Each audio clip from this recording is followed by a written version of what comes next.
CGSF, we approached for final license to this RCGM. At about that time, already CGSF was started in so many other forms. Our business development people said, no, this won't do. We will not market this. So, what else? We said, no, you instead of going for scale-up of CGSF, you think of, first of all, developing pegylated project, because there are not many players here, and if you can, that will be worthwhile pursuing. So, as I told you earlier, we started stream in peptide synthesis as well. So the peptide chemist, quite a brilliant person, he volunteered to take the pegylation. And naturally we expected some quite delays in this because we are not experienced in pegylation also. But to our surprise, he produced a good pegylated product conforming to most of the specifications within 6 months. So we had enough material. So it is time for us to scale up. Right at that crucial time, as I was telling you, our semi-synthetic anti-cancer drugs, that is doxorubicin, has reached the final stage. So the company actually wanted us to concentrate more on that because the facility crunch was there. We didn't have the facility to produce large quantities of CGSF and pegylated CGSF, even if we scaled up successfully. So at that time we had to put it on hold. Why I am telling you this, all these things is that as you can see from the analytical characterization and all these things, though it took about 3 years for us to develop this product, we did succeed in developing the product first. So even for a chemical-based company, it's not all that difficult. Biosimilar, it has done one good thing for us, that is, it has demystified the biosimilars. They are now no longer a mystery for us. So, yes, we can do it. So, as I was telling you, simultaneously we also developed another product, Glatiramer acetate, for multiple sclerosis.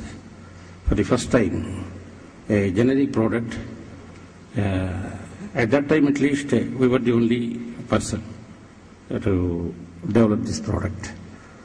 So, the innovator, meanwhile, has filed a series of citizen petitions saying that this peptide has to conform to additional requirements, additional standards according to him. But he has been marketing without these standards all these days, without these standards, and now he wanted us to comply with the additional standards. But then we didn't know the mind of FDA. So we were developing this product to conform to additional specifications as well. And you say, this is the PGSF part, how we have complied. And then came the Glatiramer acetate. This is a copolymer of 4 amino acids, glutamic acid, alanine, tyrosine, and lysine. And this mimics a neuropeptide, myelin basic protein, and modulates the immunochemical behavior in such a way that it can arrest the progress of MS. But we would not exactly know the mechanism. So, when we developed this random polymer, the only thing that we could do is to compare with the innovators. in all its physicochemical characters. That is, molecular weight distribution profile. Because since it is a polymer of different strands, different lengths, it is only a particular molecular weight is not there. It is a distribution of molecular weight. So there are molecular weight distribution by number as well as molecular weight. These tendencies we have studied and compared with the innovators, and it was matching very nicely. The next immediate thing was to ascertain whether it has any biological activity comparable to that of innovators. Because even the other,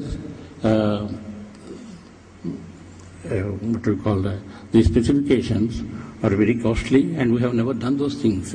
So we thought of, first of all, compare the biological activity. So in bulk C mines obtained from NIN, we actually induced experimental autoimmune